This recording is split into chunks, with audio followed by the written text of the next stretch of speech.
and what I've learned from running 117 marathons. Woo! Wow. So March 16th will be 118. Wow. As well, but you know, I'm still feeling excited. How many of you are excited? Yeah. Woo! Maybe a little scared even, right? A little bit. I mean, it's the same kind of thing. Yeah. Excited and scared. We'll say it's excited because that's more of a positive feeling.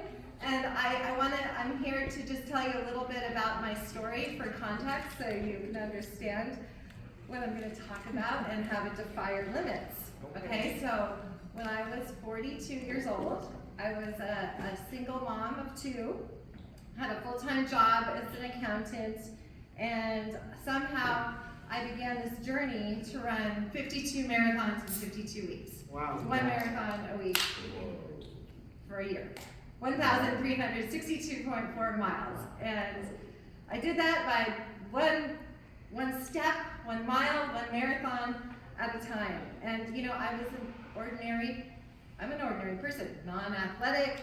I didn't do any sports in high school or college, and that journey, it really taught me a great deal about how to defy your limits. And I want to just back up a little bit to tell you about my story as a teenager, because I got in a lot of trouble as a teenager. I mean, a lot of teenagers do, but I seemed to take things to the extreme. I drank, did drugs, I got pregnant at 17, I dropped out of school, got back in, I graduated 9 months pregnant, and I fought with my inner demons for, I don't know, another 20 years. I still deal with them sometimes, but by that time I was a young mom. I was about 35, 40 pounds overweight and struggling with depression. I was just going through the motions of my daily life, feeling really stuck, feeling like I was on autopilot and just barely making it, just holding on. I was holding on, but I was living by reactivity instead of choice.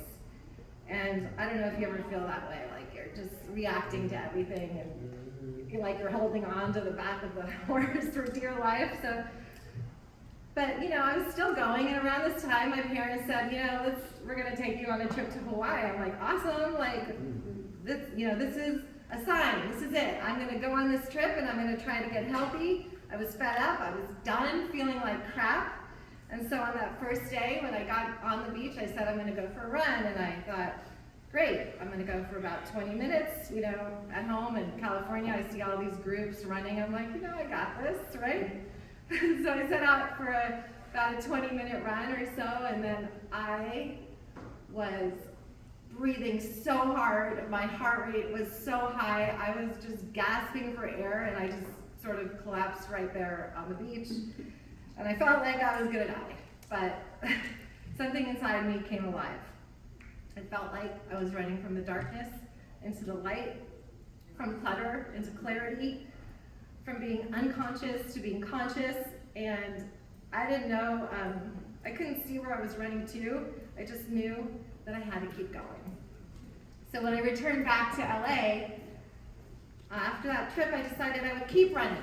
You know, I could barely run from one lifeguard tower to the next. You know, I live in Santa Monica, it's about 200 meters, but slowly but surely, I thought I was able to run with more ease. You know, I slowed my pace down, and as I did this, I started to feel good in my body, and I started to actually look forward to my runs. And a few weeks after, I got to the point where like 4 miles felt pretty easy, and I wondered, how much farther can I go? Do you ever wonder how much farther you could go? Of course, you're about to run a marathon. You're gonna do it. And a couple of months later, I was up to 7 miles, and I had caught that running bug, like so many of us do. And I signed up for a triathlon, and I thought, okay, I got this. It's swimming, biking, and running, and I loved running the most, and I wondered if I could maybe do a half marathon. So I did that, and then I thought, what's stopping me from doing a full 26.2 mile marathon? But that just sounded outrageous, but I thought, you know what, I'm gonna create this outrageous goal that just seems crazy, but deep inside, you know you can do it, and it's exciting.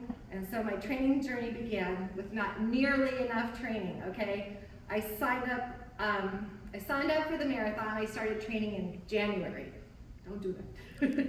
And I don't, you need about 4 to 6 months, but I got in my head that I could work up to the distance, so I ran nearly every day in the morning before work when it was dark, but I joined a running group, and then I was collaborating with other people, so that was fun. And, I didn't, there was times that I didn't want to get out of bed, and I didn't want to train, but I thought, what was the alternative?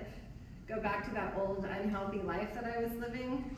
No thank you. So I got out of bed and I went running, and I'm guessing we all have those moments.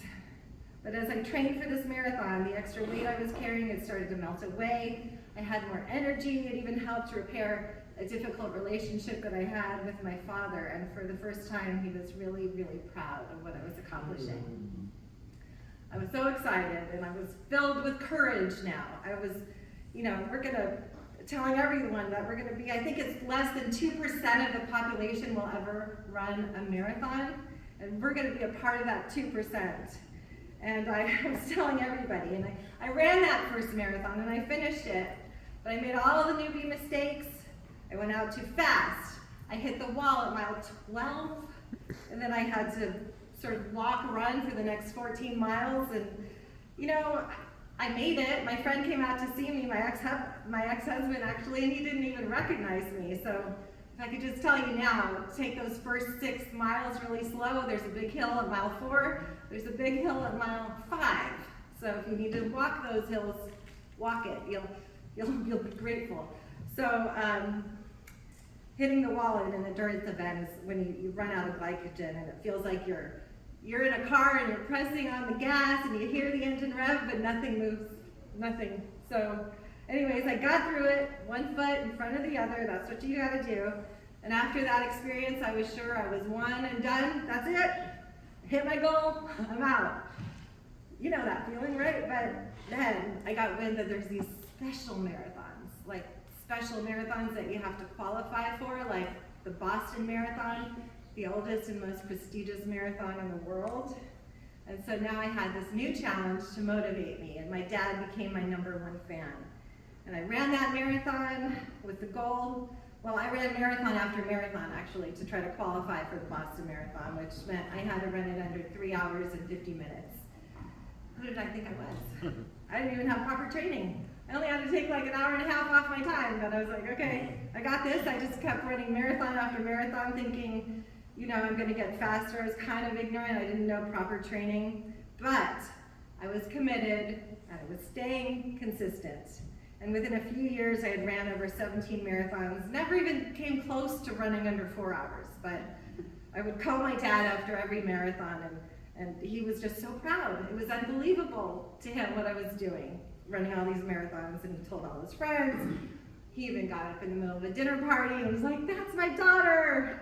And he knew I'd eventually run under 4 hours, but it didn't matter. He was just so proud. And so then I finally called a coach who later became my husband, and that's another story. But he gave me a schedule to properly train. And sadly, during my training, my father was diagnosed with pancreatic cancer. Yeah, and just 35 days after his diagnosis, he passed away. I was devastated, but I had another race coming up. And just 10 days after he passed away, at the California International Marathon, I qualified for Boston that day. I ran it in 3 hours, 47 minutes, 19 seconds. And I know my dad was with me. He was a wind in my back, and he had the best seat in the house. He was in my heart. And so after that, I knew I wanted to do something more to help other people, I learned more about this pancreatic cancer. It's the 3rd leading cause of cancer death in the United States, and I was determined. I needed to do something, raise a lot of money, raise a lot of awareness to help people who are dealing with this disease, so that other people didn't have to suffer like our family did. So maybe you have a big dream. This is a big dream. We do. We're doing it on Sunday. And it's a beautiful thing. We're taking we're taking our spirit with us, and we're going to cross that finish line together, and we're creating a movement, and we're creating change, and we're overcoming so much. And you know, I thought there has to be something more that I can do after running this marathon. What else can I do? And I knew that my body recovered fairly quickly from running, and I worked full time, but I wanted to do something big, extraordinary, because everything my dad did, he did it big. So I woke up one morning and I had this crazy dream, and I thought, I'm gonna run 52 marathons in 52 weeks. I don't know how I'm gonna do it. I've got a full-time job, I've got kids, but off I went. And I was working, and I'd leave my office on a Friday, go run the marathon, and then return back to work on Monday morning with a lot of coffee. But I did it. Honestly, I thought this was gonna be the most amazing year. I had no idea what I was getting myself into. You know, the lack of sleep, the aches, the pains, the fear of losing my job, not being able to attain this goal. But I was committed. Again, don't get me wrong, while I was on this mission, I was dealing with some dark moments, but I call them gremlins, you know, that self-doubt starts creeping in. But I kept replacing them with positive thoughts. I was staying consistent, replacing that with my goal, with my purpose, and I kept going. So the first 5 marathons of those 52 marathons, my body was in shock. And I sat in the Colorado River after that marathon. There was a Colorado marathon. It was a little town, and I had this epiphany, and I said, this can't just be about me or my marathons. This has to be about the people that I was running for, the people who are struggling with pancreatic cancer. Not just my dad, but the entire pancreatic cancer community. So I reached out to people. I put a post up on Facebook. I said, I want to run for you. I want to know you. Come run with me. So I started running for other people, and that gave me more energy. They responded, and I could barely keep up with all these people who, you know, they wanted me to run for their loved ones, and I'm running for someone this Sunday as well. It just, you know, it's a higher purpose, and it gave me so much energy that I didn't even know I had. And once I started running for other people, I felt connected to them, their families, their friends. It was like we're all running this marathon and sort of collaborating together. And with each marathon I ran, I felt like closer to a cure for pancreatic cancer. We were raising money. It wasn't easy though. You know, I would stay up sometimes till 2 a.m. I would write about the person that I was running for, but that's what kept me going. And then in 2013, I finished my 52nd marathon in 52 weeks in my hometown of LA with my beautiful friend and soul sister, Lupe Ramiro de la Cruz, and she was a 7-time pancreatic cancer survivor, and she sadly passed away a few years ago, but she's still with me in spirit, and I think about her every time I run. And by that time, we had raised nearly $200,000 for pancreatic cancer. But remember, my goal was $1 million. I don't know if I told you that. I set out to raise $1 million.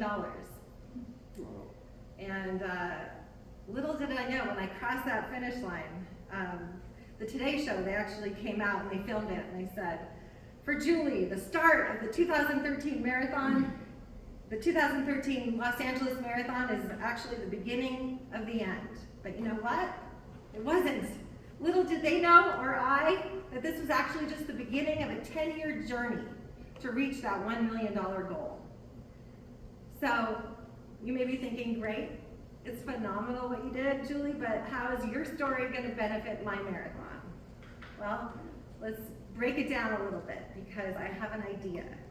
This is kind of like a new way of seeing things, and I don't know why God gave me this, but it's a new way. They all start with C's. I have the 5 C's to help you remember if you could just remember a few of these C's during your marathon or your life, I have done my job, okay? So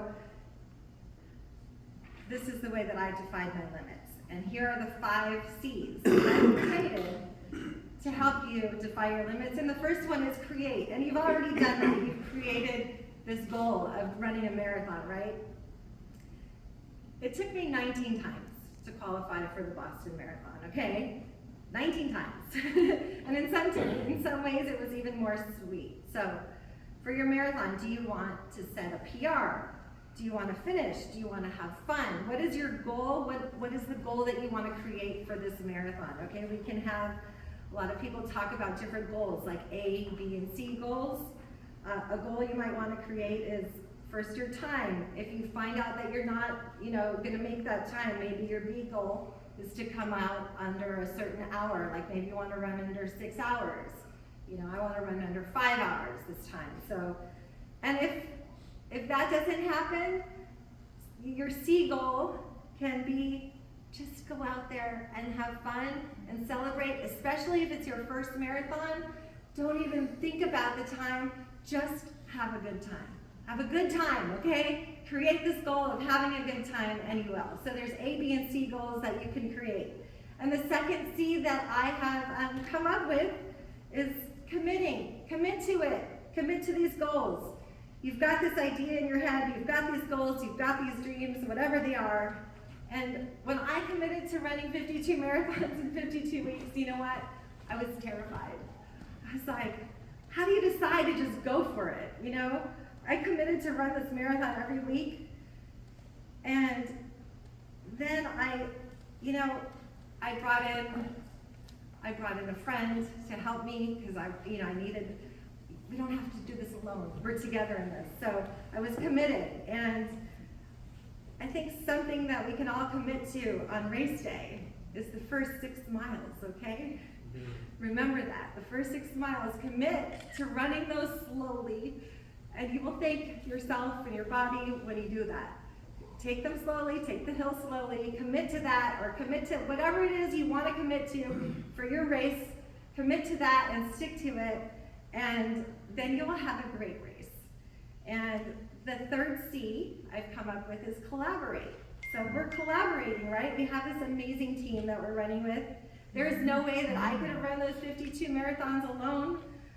I mean, when you collaborate with others, when you collaborate with others who have a same goal, it creates magic. You don't have to do this alone. It's a shared higher purpose. So,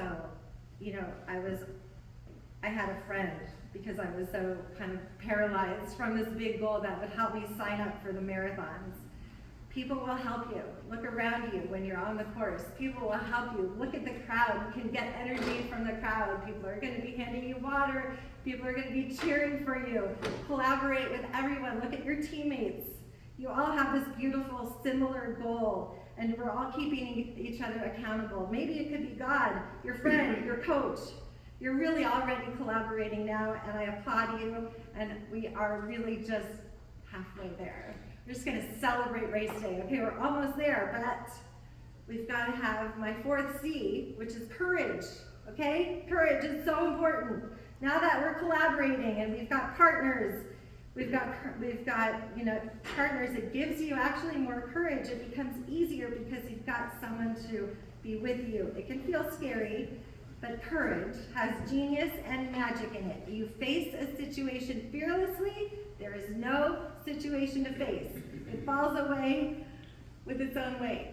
Okay, I had one of my marathons was the Leadville Marathon. It was the only marathon that weekend when I was doing 52. The Leadville Marathon starts at 10,000 feet and it goes up to 13,000 feet. And I was like, okay, this is the only marathon there is that weekend, but I'm gonna do this marathon.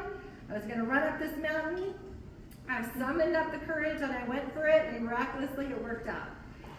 I didn't have time to shower at the end of the race. It took so long, got to get back home, it's all good. I did it. I felt sorry for the people on the plane next to me, but I did that marathon. I didn't have any altitude training at all. I just had the courage to get up that mountain. And boy, that was one of my toughest out of the 52. And one of the things that I want to talk about that helped me a lot, and I talked about this in my TED Talk, is that, when I got out there and I started running, I was thinking, you start thinking about yourself in a different way. So you're not just going out for a run anymore. You are a runner. And people who are walkers, you're not just going for a walk. You are a walker, okay? Get excited about that. It becomes a part of who you truly are. If you do yoga, you're not just doing yoga, you're a yogi. And if you're running a marathon, you're not just running a marathon, you are a marathoner. And on Sunday, you're going to be a marathon finisher, okay? Something, yes. Think about yourself and really embrace that, because that's who you are now. You're a marathoner. It changes your life, it really does. So stay courageous when you step onto that start line. Realize that you are a marathoner, something, remember, only 2% of the population will ever do. You are running the 40th running of the Los Angeles Marathon. You are rock stars, you have the courage to start, and you just keep putting one foot in front of the other to get to that finish line. And I have a number 5, okay? I might even have a bonus one, but number 5 is to stay consistent, okay? Yes, consistency. To defy your limits, you have to stay consistent, or it's not going to happen. Yes, we're all gonna fall off track once in a while, but don't stay down for too long. If you find that you're tired and you just keep putting one foot in front of the other. It doesn't matter what your time is, just keep going. You gotta stay consistent. Get back up on that horse and keep going. It reminds me of the Catalina Marathon. This was Marathon 51 of 52. And I was on a boat at 4 in the morning, headed to the start line, okay? I barely slept. I was getting seasick. But once I got to that starting line, like slowly, my pace started to pick up. And once I got to the top of the mountain in Catalina, I felt like $1 million. That's what consistency does for you. One step at a time. Stay consistent with your pace. Don't go out too fast. Listen to your breathing. Listen to your breathing. Keep consistent, positive thoughts. When the negative ones creep in, replace them every time. Every time. Can you commit to that? Stay consistent with replacing those negative thoughts with something positive. It'll help you so much. So, if, what can you say? Stay consistent on race day. I don't know, maybe it's having a goal, like a gel. You've got your gels, you've got everything for race day. Stay consistent with your nutrition on race day. Make sure you have your gels ready, take them every 45 minutes, whatever works for you, but make sure to hydrate, make sure to take in that nutrition so that you can have energy to get to that finish line with your hands up, okay? Feeling good, that's what you want. So let's repeat all these C's. We've got create, commit, collaborate, courage, consistency. Awesome. Okay, I know I said 5, but I have a bonus one. Ready? It's to devote yourself to a bigger cause. I don't know why all these C's are coming into my head, but a cause or a purpose, something bigger than yourself, a cause that you're passionate about. When you do something for someone you love, or when you do something for someone you love, or something you love, as I did for my dad, that's where the miracles happen. It becomes so much bigger than yourself. And I want to applaud all of you, because you've got this wonderful team running for strength, and you've overcome so much, and you're doing it. So please give yourselves a round of applause. Okay, so thank you so much for having me here today. As I said, I'm a grandmother. I'm about to run my 118th marathon, and along the way, I'm proud to say we not only reached our financial goal for pancreatic cancer research, but just recently we exceeded that $1 million goal, and it gets better during that time. The survival rate for pancreatic cancer has more than doubled. Remember, you are never too old to set a new goal or dream a new dream. Amen. C.S. Lewis said that. Yeah, another C, I don't know.